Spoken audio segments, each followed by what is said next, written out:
Comme ça. Ouais, C'est bon? ça m'a l'air, ouais. Ouais, c'est bon, ça tient. C'est quoi ce bruit? Il y a eu un coup de vent, je crois. Ah oui. Il y a eu un courant d'air dans la baie vitrée. Ah oui, d'accord.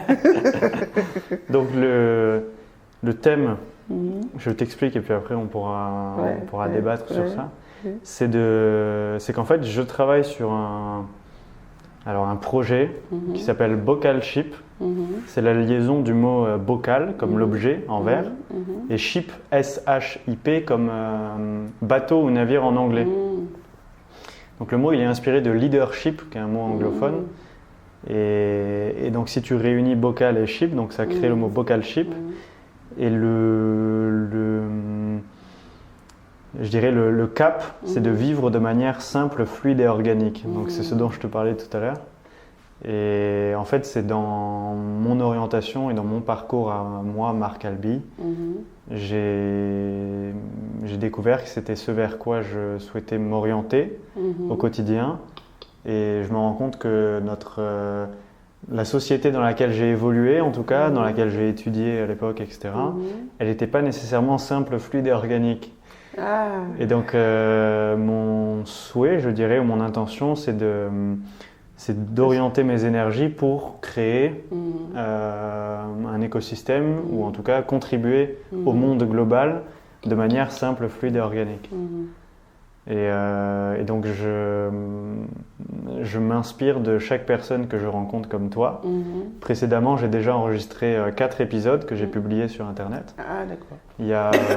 J'ai rencontré Melchior, qui est un berger qui élève des brebis et des moutons, qui habite dans le sud de la France. D'accord.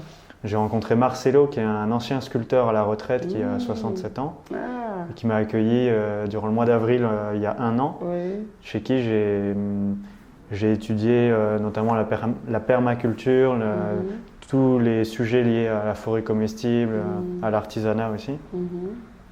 J'ai interviewé Stéphane Larivière, qui est un jeune papa de 44 ans, très intéressant, et qui a fait d'une certaine manière office de guide spirituel pour moi, je dirais. Et ensuite, j'ai interviewé ma grand-mère. Ah oui. Donc, c'est des personnes diverses et variées. Ah oui. Et ce qui est riche, c'est de découvrir. Elle a quel âge? Ma grand-mère, Oui. 78. Ah ouais. Et je crois qu'elle a eu ou elle va bientôt avoir 79 ans. Elle va avoir 79 ans le 19 mai. Ah oui. Oh, Dieu merci. Donc c'est ma grand-mère du côté de mon papa, qui a donc 3 enfants, mon papa, ma tante et mon oncle. Et dans ma famille, on est 5 enfants. C'est bien. Donc en tout, elle a 12 petits-fils, ma grand-mère, je crois. Ah oui. Petits-enfants, parce qu'il y a des filles et des garçons. Oui, je comprends. Donc tu vois, c'est plusieurs profils, je dirais, ou plusieurs personnes. En fait, je réfléchis pas à 10 000 fois, c'est en fonction de mon instinct aussi. Et toi, je sais que on s'est rencontrés plusieurs fois. Oui. On a souvent parlé dans la rue. Et même je t'avais parlé de mes aventures amoureuses, disons. Tout à fait. Et j'ai toujours apprécié dialoguer avec toi et j'ai trouvé que c'était très simple. Ah, merci. Non, mais c'est vrai, c'est très agréable. Merci, ça me touche. Donc je me suis dit que je voulais partager un peu plus de temps avec toi et dialoguer sur ces thèmes-là et voir qu'est-ce que ça t'évoque et que tu puisses te présenter aussi de manière un peu plus globale et de me dire qui es-tu, Masta, finalement. Parce que je sais juste que tu t'appelles Masta. On a parlé quelques fois, tu m'as raconté que tu étais veuve et que tu avais une fille, il me semble. Mais je sais pas plus. Je sais pas ma racine. Non, mais je t'en prie. Mon pays aussi, tu sais pas? Mais non, je ne te connais pas. Voilà, ce que je vais te dire, ça va peut-être t'étonner, mais je vais dire. Pourquoi? Non. Ça m'émeut déjà. Ça m'émeut. Tu es totalement libre de t'exprimer et de dire. Quand on connaît une personne, quand on se fréquente, et il faut connaître un peu la personne, sa racine, d'où elle vient, voilà. Son origine. Oui, pas tout, mais un peu quand même. Oui, bon. Oui. Et donc, quelles sont tes origines, Masta? Moi, je suis malienne. D'accord. Et mon ethnie, je suis Mandinka. Voilà. D'accord. Je suis Mandinka. Ok. Ça veut dire quoi? Excuse-moi, je ne connais pas du tout. Mandinka, c'est un royaume. D'accord. Je suis descendant d'une aristocratie du Manding. D'accord. Actuellement appelé Mali. Mais c'était plusieurs États unis qui s'appelaient Mandé ou voilà. L'empire du Mandé ou Mandé. Voilà. Super. Voilà. Donc, ça fait des milliers d'années. Voilà. Il y avait une partie de la Côte d'Ivoire, une partie de la Guinée, une partie de Guinée-Bissau, une partie du Niger, une partie mais le centre, c'était le Mali. D'accord. Donc, ça faisait un seul État comme ça.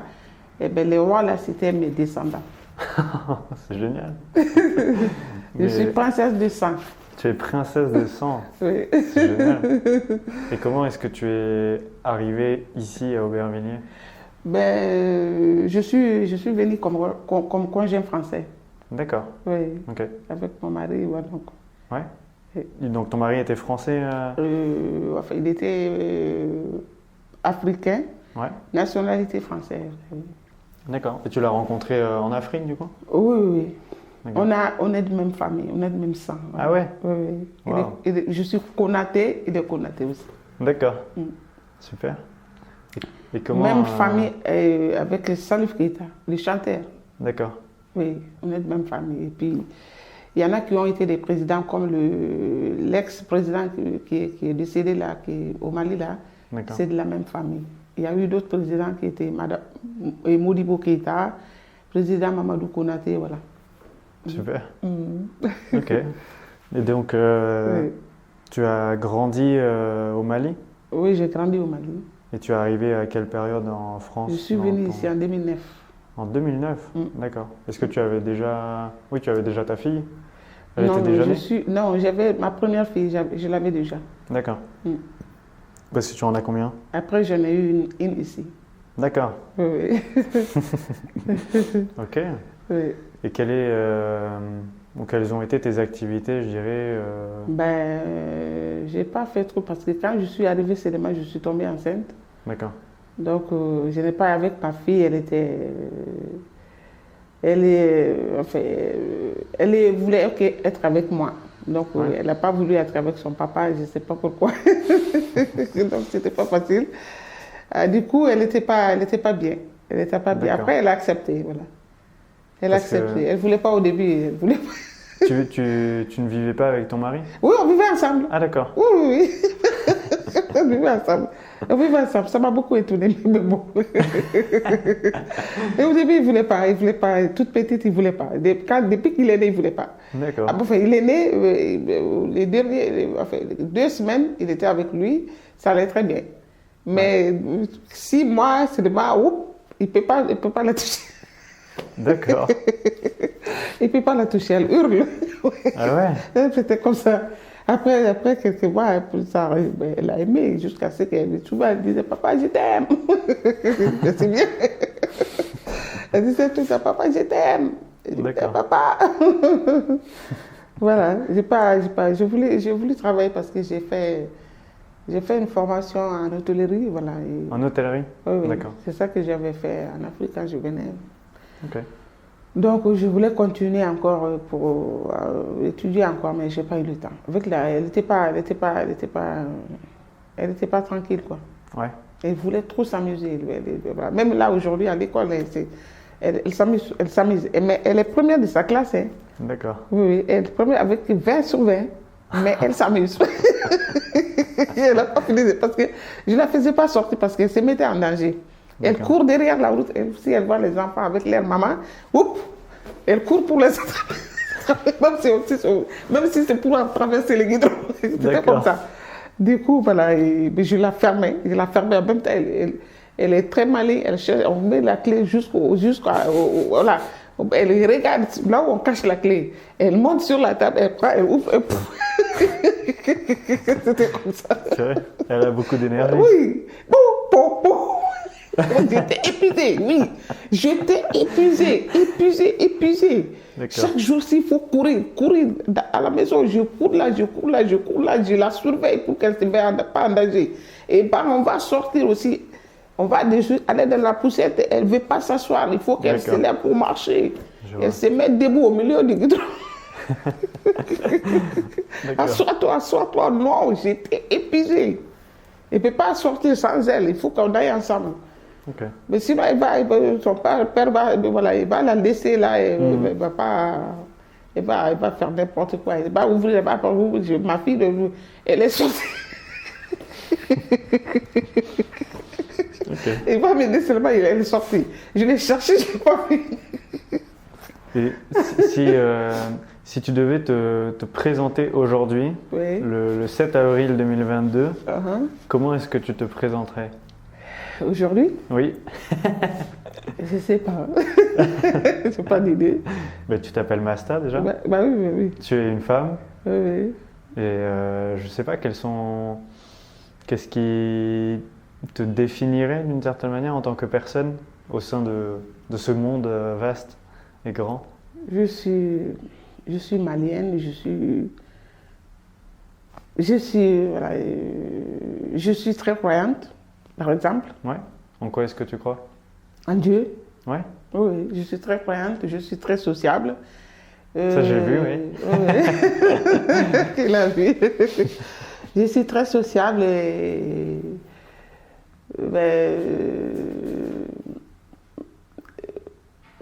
par exemple, à chacun, si je veux me décrire, je vais me décrire en fonction de ma race, de mon ethnie,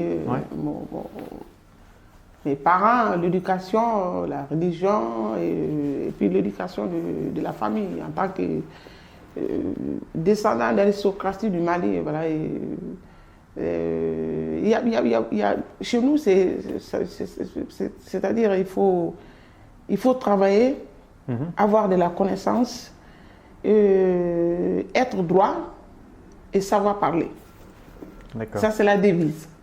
Une première devise. D'accord. Très bien. Travailler, avoir de la connaissance, être droit et savoir parler. Voilà. C'est très clair. C'est très clair. Oui.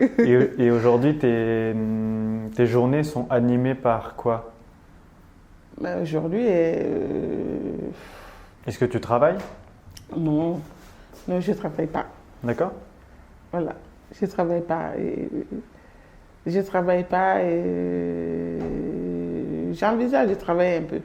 Ouais. Voilà, j'envisage parce qu'on m'a proposé un travail, ça c'est aussi la restauration et ça c'est des livraisons. D'accord. Voilà, livraison. Et la personne m'a proposé, ça fait 2 ans quand même. J'ai dit, je vais réfléchir parce que je n'étais pas bien. J'ai été opérée de la thyroïde là, donc je n'avais pas. Et puis mon mari est décédé, je n'avais pas de morale. Oui, j'imagine. Ouais. Donc voilà. Ok, ça marche. C'est très bien. Et qu'est-ce que tu évoques les mots simples, fluides et organiques? Oui, les mots simples, fluides et organiques. Et la vie est aussi simple qu'on l'imagine. D'accord. Mais c'est les humains qui le compliquent. Oui. Voilà. C'est nous qui le compliquons. Parce que tout ce qui est simple, c'est ça qui rend heureux, en général. D'accord. Tout ce qui est simple, tout ce qu'on fait dans la vie, il faut le faire simplement. Mais si on va mettre d'autres choses, ça va être compliqué. Voilà. Naturellement et simplement. Moi, j'aime beaucoup la nature.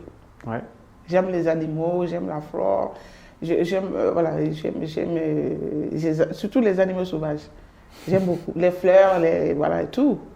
La faune, les flores, tout. J'aime la nature, j'aime beaucoup la nature. Là où je suis née dans un endroit où c'était la 2e région du Mali. Là où on déménageait, il y avait peu d'habitations. Il n'y avait que des bâtiments administratifs et peu d'habitants. Et voilà, il y avait des animaux, ils s'égaraient tout le temps. Oui, oui. Il y avait des hiboux, tout ce qu'on peut voir dans dans la forêt souvent. Voilà. D'accord. Les gens vont aller faire la chasse. Voilà. Un très bon ami à mon père, il allait faire de la chasse. Il allait faire de la chasse, les lapins et beaucoup d'autres. C'est super. Oui. Et aujourd'hui, et puis, il y a des ânes, on voit des ânes. Les ânes marchaient par-ci, par-là. D'accord. Et mes frères, là, ils montaient sur les ânes. Oui, ils montaient sur les ânes, ils s'amusaient comme ça. Et voilà, il y a des plantations, il y a des manguiers, il y a des bouillaguiers, il y a des citronnés. Oui. C'est la vie, quoi. Oui, c'est la vie, c'est la belle vie, je peux dire. Saine, voilà. D'accord. Et puis on a du fleuve. On peut traverser avec une pirogue ou voilà, une bague. Ça, tu as vécu ça? Oui, oui. Oui. Je suis née là dans cet endroit-là. D'accord. On va même aller laver les linges là-dedans.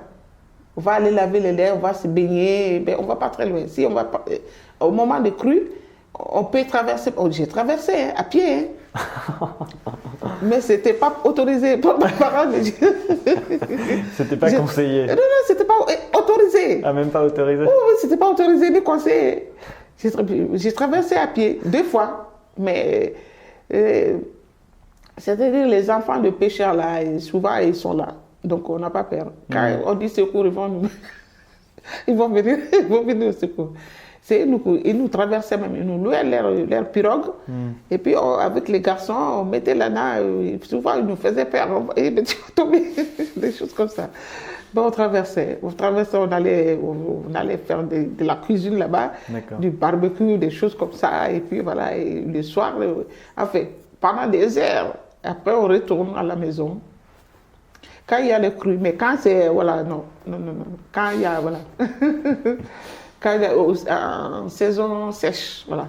Okay. Voilà. Vers l'été, voilà. L'été, quand même, on va, voilà. Mais c'est pas autorisé parce que j'ai failli une fois me noyer. Ben oui, j'imagine. Oui, mais je savais nager. Je savais nager parce que j'étais avec une fille, là, une copine. Elle était 2 fois plus grosse que moi. Voilà. Et si je vais nager, elle s'appuyait sur moi pour respirer. Du coup, que ce jour-là, je suis allée les accompagner. Hein. Personne, depuis là, je n'ai jamais parlé ni à mon père ni à... D'accord. Non. Je vais pas... J'avais 13 ans. J'ai jamais oublié, j'avais 13 ans. Est-ce que ce serait indiscret de te demander ton âge aujourd'hui? Non, pas du tout. Tu as quel âge, Asta? Et tu me donnes quel âge? Combien je te donne? Oui. C'est une très bonne question. Mais je veux savoir, oui. Mais oui, tu fais bien de poser la question. Oui. Ah, c'est dingue. Oui. C'est marrant, je te donnerais 37. Ah oui. C'est trop? C'est trop. Alors, je vais dire mon âge. Moi, j'ai 46 ans. 46? Mais tu fais très jeune, c'est bon signe. Même là, ma santé a été dégradée ici. J'ai vieilli ici. Tu as vieilli à Aubervilliers? Ici en France. Et oui, en France. Oui, parce que c'est vrai. Hein? Je me sens vieille ici. Quand je venais, j'avais 35 ans. Les gens croyaient que j'avais 20. Ben voilà. J'avais 26 ans. Donc ils ont mis 10 ans de moins comme moi. Oui. Même si j'allais à la mairie, une fois je suis allée à la mairie, je me rappelle très bien, ça m'a fait mal tellement. mais je suis allée à l'accueil pour mon passeport, pour mon passeport à la mairie. La personne que je l'ai vu. Je l'ai vu à l'accueil, c'était un jeune homme. Je lui ai dit mon âge, il m'a regardé comme ça. Il ne l'a pas cru. Il m'a dit que c'est pas vrai. J'ai dit, mais regarde pas. J'ai dit, mais c'est ça. J'ai dit, non, madame, je ne vous crois pas. Vous aussi, vous ne me croyez pas. C'est pas grave.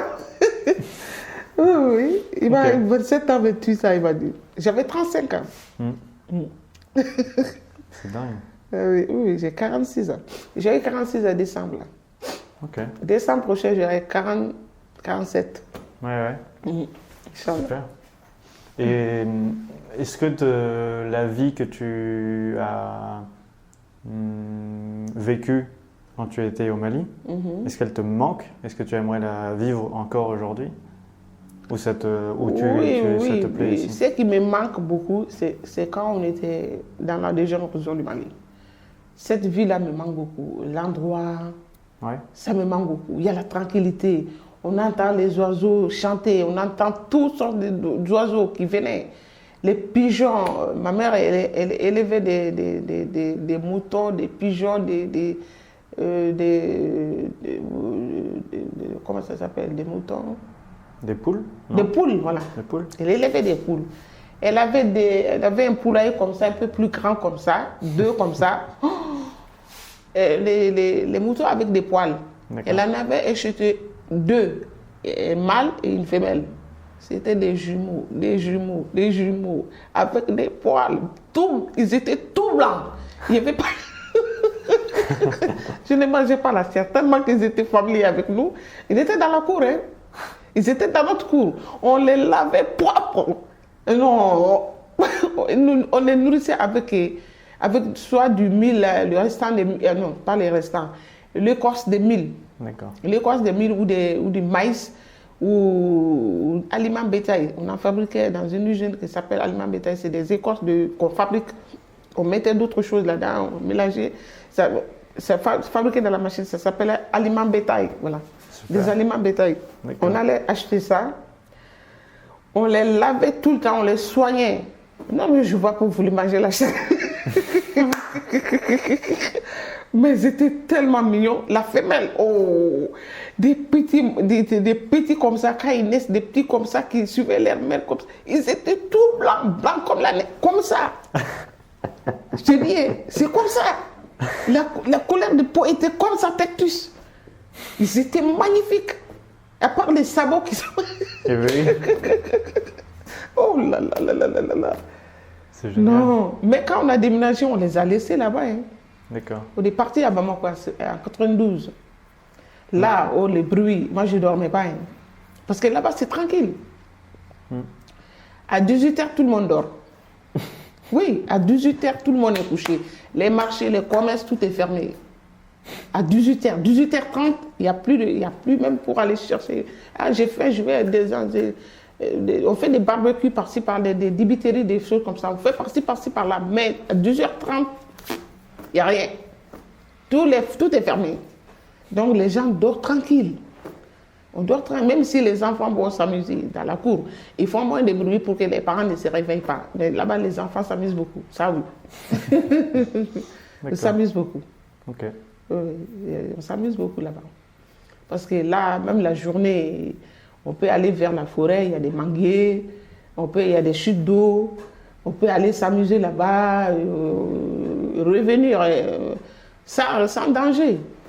Mais la pluie, là-bas, quand il y a la pluie, c'est compliqué.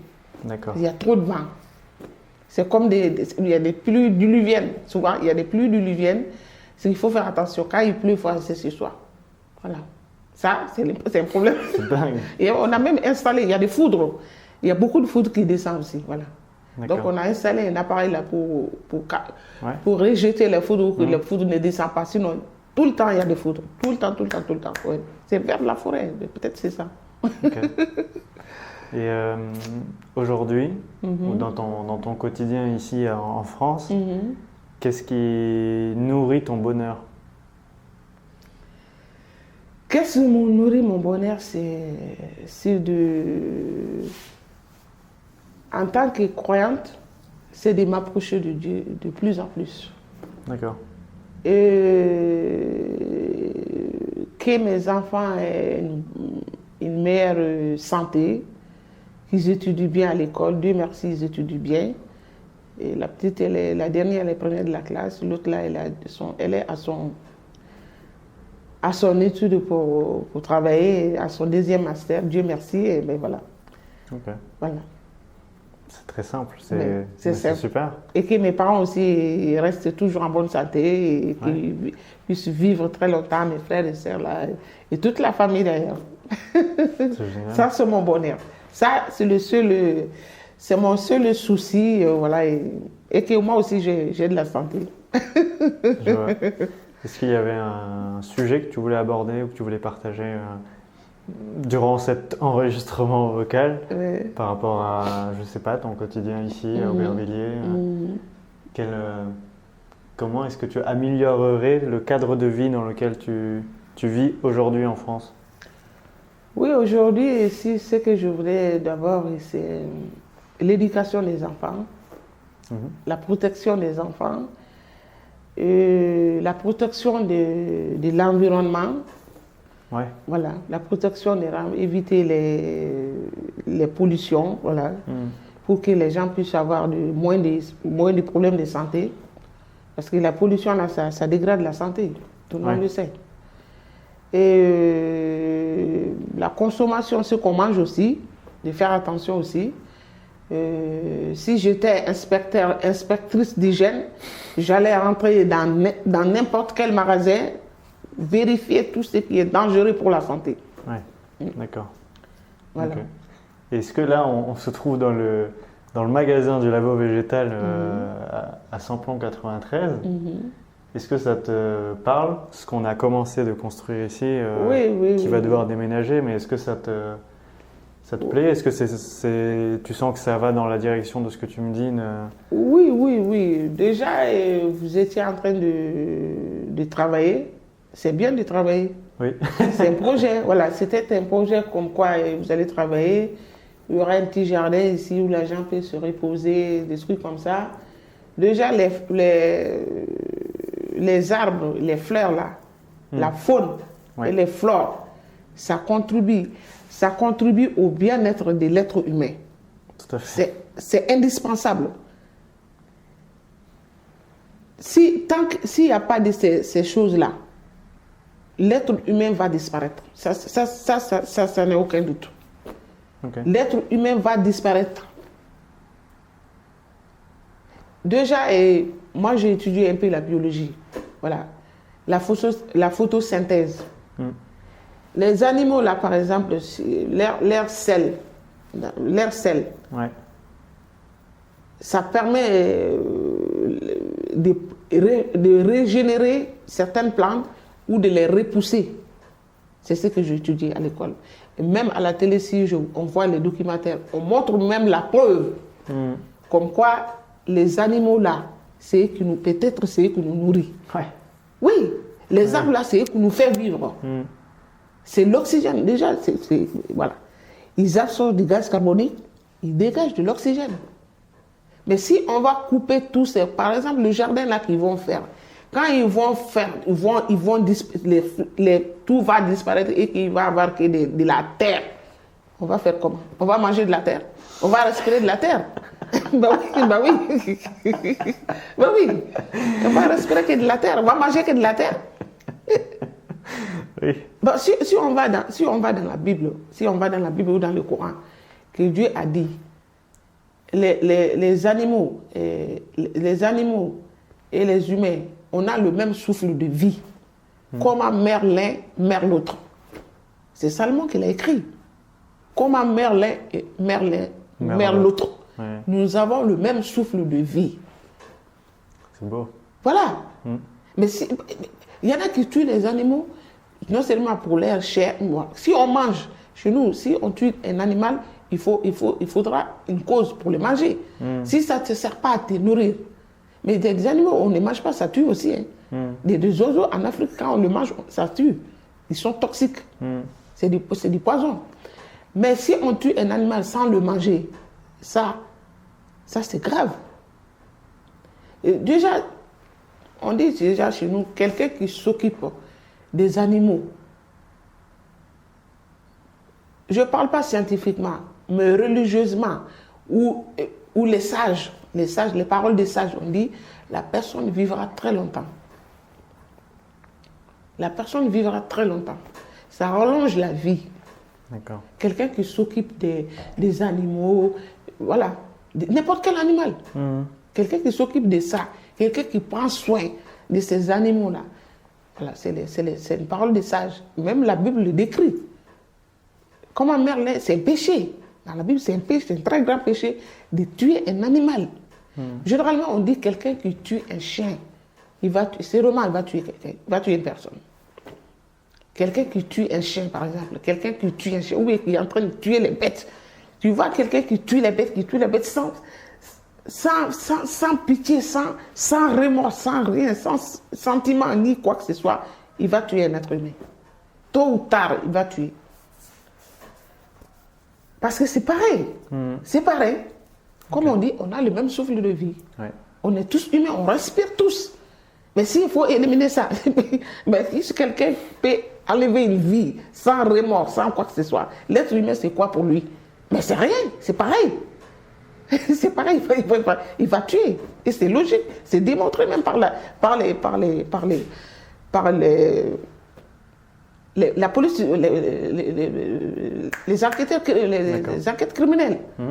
Et ma vie aussi, c'est comme je voulais. Ma passion, c'est la justice. Je voulais être juge ou avocat, mais ça n'a pas marché. Mais du coup, j'ai envie, j'ai toujours cette passion. Ouais. Je passe tout mon temps, quand je me repose là, la nuit, la journée, même à la télé, je mets que des chaînes, des enquêtes criminelles, des polices judiciaires, des choses comme ça. Ou Planète Crime. C'est ma passion. Et dans YouTube, quand je fais mon commentaire, j'ai 3 ou 4 félicitations pour un seul film. Oui. Même hier, 3 jours, on m'a félicité. Merci pour ce dialogue, c'était très riche. Ouais. C'était chouette de partager du temps. Oui. Il y a beaucoup de choses qui m'ont marqué. Et parler, parce que ton rapport à... Ça m'a donné envie de voyager dans ton pays. Ah oui. C'est génial. Il faut venir. Mais oui, mais ça me donne aussi envie de te... Surtout vers le village. Déjà, il y a une grande réunion dans notre village, là où mon papa est né. Et voilà, ils sont chefs de village de génération en génération. Maintenant, il y a beaucoup de chefs de village, mais chez nous, descendants du roi, dernier roi, il s'appelait Soundiata Keita. D'accord. Descendants de ce roi, ils sont de génération en génération. Il y a une grande réunion, tous les Konatés sont réunis. Voilà. Tous les Konatés sont réunis, même ceux qui sont en Côte d'Ivoire, n'importe où, du monde entier. Une grande réunion avec la participation de notre ex-président Alpha Omar Konaré et sa femme, ils sont historiens. Donc voilà, une grande débat, on parle de l'histoire, on parle de la famille, on parle beaucoup de choses. Super. Et ça me donne envie de te montrer aussi mes origines. Ah oui, d'accord. Parce que tu me parlais d'un fleuve et... Ah oui, le fleuve, oui. J'ai aussi grandi au bord d'un fleuve. Ah oui. Où ça? Dans le sud de la France. Ah, il y a du fleuve ici? Ouais. Ah d'accord. Ça ressemble pas au tien. Ah d'accord. Mais il y a aussi une histoire de crue l'hiver. C'est le fleuve Niger. Là. Comment? C'est le fleuve Niger. Celui dont je te parle, ça s'appelle le Tarn. Ah, Tarn. Le Tarn. T-A-R-N. Ah, Tarn. Ouais, Tarn. D'accord. C'est un super fleuve dans lequel je me baigne régulièrement l'été. C'est super agréable d'avoir un courant d'eau proche. Ah oui, c'est bien. Donc c'est pour ça. Ah oui, c'est trop profond ou pas? Oui. Ah ouais. C'est très profond pour le coup. Tu peux que le traverser à la nage. Ah oui, ça. Il y a du sable? C'est plutôt de la vase ou de la terre. Ah, il n'y a pas de sable? Non. C'est de la forêt autour. Ah ouais. Ouais. Ah d'accord. Il faut faire attention alors. De l'eau et que de la forêt autour. Ah oui, chez nous il y a du sable. Il y a du sable. Il y a du sable et avant, devant, il y a du sable derrière. D'accord. Mais il faut traverser pour aller sur l'autre sable. Il y a des villages, il y a même deux eaux. Il y a un qui est blanc, il y a un qui est rouge et un qui est noir. Ils sont séparés. On voit noir là, rouge là, mais ils sont séparés. C'est magique. Ouais. C'est clair. C'est vrai. Hein? Il y a noir là, on voit rouge. Il ne s'est pas mélangé. C'est ça. Ouais. C'est magique. On les voit même, vraiment. On les voit rouge, on les voit noir. Mais il y a juste... on voit pas très, on voit juste des noirs là, comme ça. C'est comme là et là. Là et là. L'histoire est comme ça. C'est comme ça. C'est séparé comme ça. Il n'y a pas de trait, mais c'est de l'eau. Je vois. Oui. Mais merci Masta. Okay, je vais récupérer le micro. Oui, pas de ça ne te gêne pas. Merci.